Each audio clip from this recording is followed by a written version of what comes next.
بسم اللہ الرحمن الرحیم. In the name of Allah, the Beneficent, the Merciful. کہ رسول اللہ صلی اللہ علیہ وسلم نے فرمایا لا یؤمن احدکم حتی اکون احب الیہ من والدہ وولدہ والناس اجمعین. کوئی شخص اس وقت تک مسلمان ہی نہیں ہو سکتا، ایمان والا ہی نہیں ہو سکتا، جب تک کہ میں اس کو اس کے ماں باپ سے، اس کے اولاد سے اور دنیا کے ہر انسان سے زیادہ محبوب نہ بن جاؤں.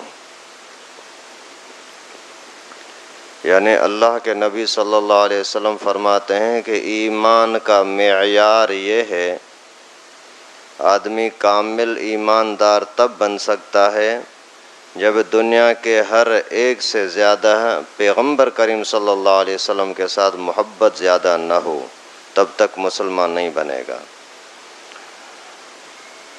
اور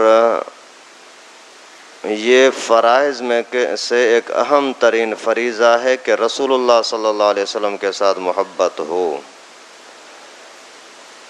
اگر کوئی شخص نماز، روزہ، حج، زکوٰۃ سب کچھ کرتا ہے لیکن پیغمبر کریم کے ساتھ دلی محبت نہیں ہے تو اس کا ایمان معتبر نہیں ہے.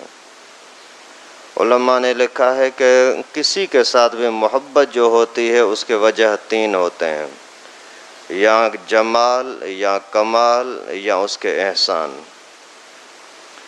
کسی کے حسین ہونے کی وجہ سے، جمال کی وجہ سے اس کے ساتھ محبت کی جاتی ہے، یا کسی کے اندر کمال اتنے ہیں، ہنر بہت عجیب ہے، ماہر بہت زیادہ ہے، لوگ اس کے محتاج ہیں، اسی کمال کی وجہ سے لوگ اس کے ساتھ محبت کرتے ہیں.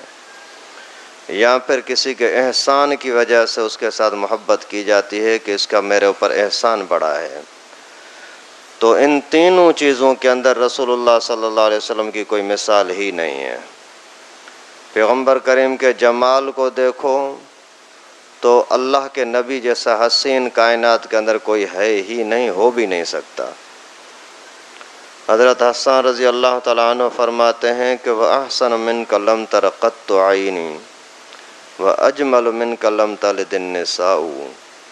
پیغمبر کریم صلی اللہ علیہ وسلم سے زیادہ حسین کوئی ہے ہی نہیں، کوئی ماں نے ایسا بچہ جنا ہی نہیں ہے. صحابہ کرام کہتے ہیں کہ ہم رسول اللہ صلی اللہ علیہ وسلم کے ہاتھ مبارک و ہتھیلی کو دیکھتے تھے تو پشم سے زیادہ نرم ہوتی تھی. پیغمبر کریم صلی اللہ علیہ وسلم کے چہرے کو دیکھتے، پھر چاند کو دیکھتے، پھر چہرے کو دیکھتے، پھر چاند کو دیکھتے تو چاند سے زیادہ رسول اللہ صلی اللہ علیہ وسلم کا چہرہ چمکدار نظر آتا تھا. تو اگر کسی کے ساتھ حسن کی وجہ سے محبت کرنی ہے تو پیغمبر کریم سے زیادہ کوئی حسین نہیں ہے. اگر کسی کے ساتھ محبت کمال کی وجہ سے ہو تو پیغمبر کریم سے زیادہ کوئی کامل کمال والا نہیں ہے. اتنا اللہ تعالیٰ نے کمال بخشا، اتنا رتبہ اور شان بخشی کہ جب تک پیغمبر کریم کا نام نہ آئے تب تک تمہارا کلمہ کافی نہیں ہوتا. لا الہ الا اللہ محمد رسول اللہ. پیغمبر کریم کا نام اگر بیچ سے نکال دو تو تمہارا مسلمان ہونا ہی کافی نہیں ہے. تمہاری اذان تب مکمل ہوگی جب بیچ کے اندر پیغمبر کریم کا نام آئے. تمہاری نماز تب مکمل ہوگی جب پیغمبر کریم ہی کا طریقہ سامنے آئے. تو کمال کو دیکھنا ہے تو رسول اللہ صلی اللہ علیہ وسلم سے زیادہ کمال کہیں بھی نہیں ہے. چاند کو اشارہ کیا تو بھی دو ٹکڑے بن گیا، پتھروں کو اشارہ کیا تو انہوں نے بھی گواہی دی کہ محمد اللہ کے رسول.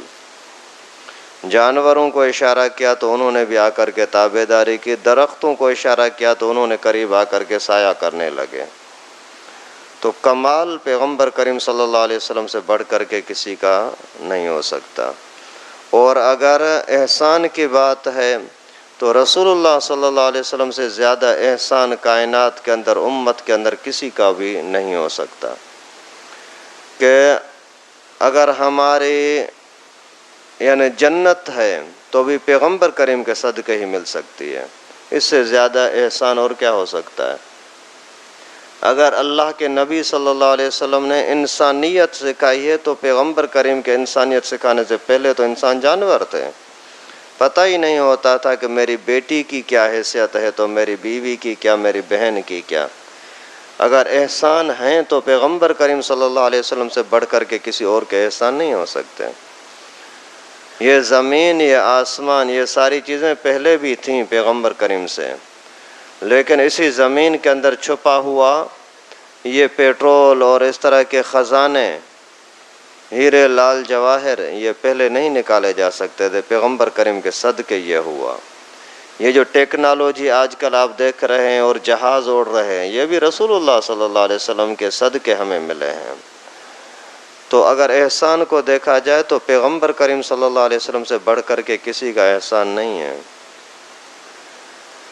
ایک مرتبہ ایک عورت تھی، وہ اپنا سامان اٹھا کر کے باہر جانے لگی، سامان اس کی طاقت سے زیادہ تھا، نہیں اٹھا سکتی تھی۔ پیغمبر کریم کے نظر پڑی اس بڑھیا پر، پیغمبر کریم نے فرمایا کہ میں آپ کی مدد کروں، آپ کے ساتھ لے کر چلوں؟ تو بولتی ہاں بیٹا لے چلو۔ اللہ کے نبی صلی اللہ علیہ وسلم نے وہ سامان اپنے کندھے پر رکھا اور اس کے ساتھ جا رہے ہیں، اور وہ بوڑھیا باتیں کرتی جا رہی ہے، بیٹا جوان بات سن، میں یہاں پیدا ہوئی ہوں اور یہاں ہی پوری زندگی میں نے گزاری، ابھی بوڑھی ہو چکی ہوں، لیکن سنا ہے یہاں ایک نوجوان لڑکا آیا ہے وہ یہاں لوگوں کا ذہن خراب کرتا ہے، بولتا ہے کہ لات منات عزا یہ سارے ہمارے خدا یہ غلط ہیں، وہ بولتا ہے صرف ایک ہی اللہ ہے جس کی عبادت کی جائے اور کسی کی نہیں۔ میں اسی وجہ سے یہاں سے نکل کر جا رہی ہوں، سنا ہے کہ اس کے پاس جادو ایسا ہے کہ کوئی بھی اس کے ساتھ بات کرتا ہے تو وہ اسی کا بن جاتا ہے، تو میں اپنے خداؤں کے خلاف کوئی بات سننے کے لیے بھی تیار نہیں ہوں، میں جا رہی ہوں۔ یہ باتیں کرتی جا رہی ہے اور پیغمبر کریم صلی اللہ علیہ وسلم بڑے ادب احترام کے ساتھ ان کا سنتے جا رہے ہیں۔ یہ نہیں کہ یہ میری دشمن ہے گرا دو پھینک دو اس کے سامان کو، نہیں، ادب احترام کے ساتھ اس کی باتیں سن رہی ہیں۔ وہ گالیاں بک رہی ہے کہ ایسا ہے ہمارے خداؤں کا دشمن ہے، اللہ اس کو تباہ کر دے، اس کو یہ برباد ہو جائے، ہمارے خدا اس کو مار دیں۔ پیغمبر کریم صلی اللہ علیہ وسلم وہی ادب احترام کے ساتھ اس کے ساتھ جا رہے ہیں۔ جا کر کے ایک شہر سے دور کہیں سامان بولا، بس بیٹا یہاں سامان رکھ دے، سامان رکھ دیا۔ ابھی یہ کہہ رہی ہے کہ بیٹا ابھی میری وصیت ہے کہ اس بندے کے ساتھ ملاقات نہ کرنا، اور تو بڑا با اخلاق اور شریف انسان ہے، تو اپنا نام تو بتا، کبھی بھی میرا اگر جانا ہوا تو تیرے ساتھ ملاقات کروں گی۔ پیغمبر کریم صلی اللہ علیہ وسلم نے ادب کے ساتھ فرمایا، اماں جس کے بارے میں تو روک رہی ہے نا، اور جس کو تو برا بھلا کہہ رہی ہے نا، جس کو تو بد دعائیں دے رہی ہے نا، وہ محمد میں ہوں۔ اب اس سے بڑا کوئی اخلاق، ادب، احسان، ادب اور شرافت ہو سکتی ہے؟ اور اسی ادب اور شرافت کو دیکھ کر کے اسی وقت اس بوڑھی نے کلمہ پڑھ لیا، مسلمان ہو گئی۔ تو اگر احسان کو دیکھا جائے، شرافت کو، اخلاق کو، جمال کو، کمال کو، تو رسول اللہ صلی اللہ علیہ وسلم سے بڑھ کر کوئی نہ ہوا ہے نہ ہو سکتا ہے۔ تو پیغمبر کریم کے ساتھ محبت کرنا فرض عین ہے، لیکن پیغمبر کریم نے یہاں کیا فرمایا کہ ماں باپ سے، اولاد سے، سب لوگوں سے بڑھ کر کے میرے ساتھ محبت ہو۔ یہاں ایک سوال علماء نے لکھا ہے کہ یہ سوال پیدا ہوتا ہے کہ بیوی کے ساتھ، بچوں کے ساتھ، ماں باپ کے ساتھ تو ایسے اندھی محبت ہوتی ہے، جب ان کا نام آتا ہے اس کے تو ہم آدمی سارا کا سارا خرچہ کرنے کے لیے تیار ہو جاتے ہیں، ان کو اگر کوئی بیماری لگی تو سارا پیسہ لگا دیتے ہیں۔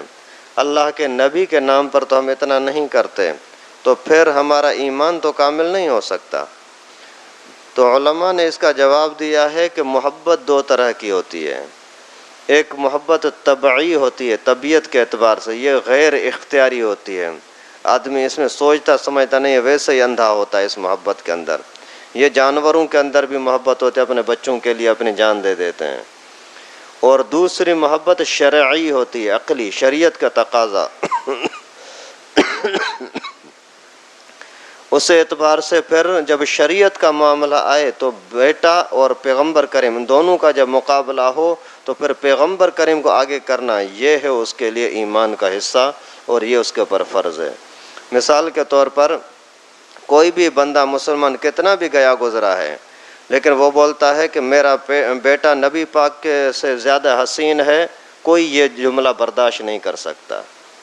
کوئی بولے کہ میرا ابو پیغمبر کریم سے بڑھ کر ہیں، کوئی بھی مسلمان اس جملے کو برداشت نہیں کر سکتا۔ تو اس سے معلوم ہوا کہ واقعی رسول اللہ صلی اللہ علیہ وسلم کے ساتھ شرعی لحاظ سے عقلی لحاظ سے مسلمان کی محبت زیادہ ہے اور ہونی بھی چاہیے۔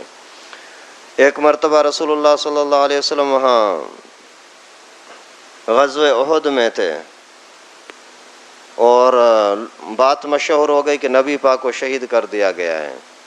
صحابہ کی نظر پڑی کہ پیغمبر کریم یہاں ہیں تو دوڑے پیغمبر کریم کے حفاظت کے لیے۔ تو وہاں بہت سارے صحابہ کرام باقاعدہ یوں سینہ دشمنوں کی طرف کر کے کھڑے ہو گئے، تلواریں ہمارے، تیر اور تلوار ہمیں لگیں، پیغمبر کریم کی طرف کوئی تیر نہ جائے۔ کچھ پیغمبر کریم کے اوپر یوں الٹے ہو کر کے، اوندھے ہو کر کے اوپر، یعنی چھتری کی طرح اوپر کھڑے ہو گئے، پیچھے سے کوئی بھی تیر تلوار آئے ہمیں لگے، پیغمبر کریم صلی اللہ علیہ وسلم کو نہ لگے۔ تو اتنے میں ایک صحابی تھا حضرت زیاد بن سکن رضی اللہ تعالیٰ عنہ، اس بیچارے کو زخم میں لگے، بہت تیر اور چوٹیں لگیں تو وہ گر گئے۔ ابھی بالکل اس کے اندر اٹھنے کی ہمت ہی نہیں ہے، جسم کٹ چکا ہے، جان نکلنے والی ہے۔ پیغمبر کریم کو اس پر نظر پڑی، فرمایا اس کو میرے قریب لے آؤ۔ پیغمبر کریم بھی زخمی تھے، خون بہہ رہا ہے، دانت شہید ہو چکے ہیں اور سر سے خون نکل رہا ہے، رخسار سے خون نکل رہا ہے۔ تو پیغمبر کریم نے اسی زیاد کو دیکھا، فرمایا اس کو ادھر لے آؤ۔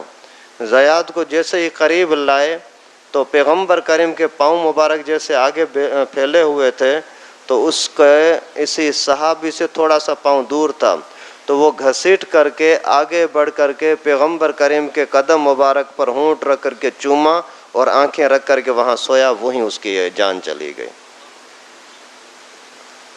اللہ کے نبی صلی اللہ علیہ وسلم کے ساتھ محبت کا نہ فرض ہے، فرض عین ہے۔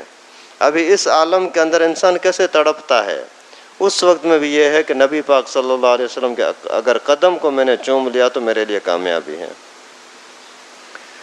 حضرت نانوتوی رحمۃ اللہ علیہ، آج کل دیوبندیوں کو تو لوگ گالیاں دیتے ہیں نا کہ دیوبندی پتہ گستاخ ہیں، نعوذ باللہ، ایسے ہیں۔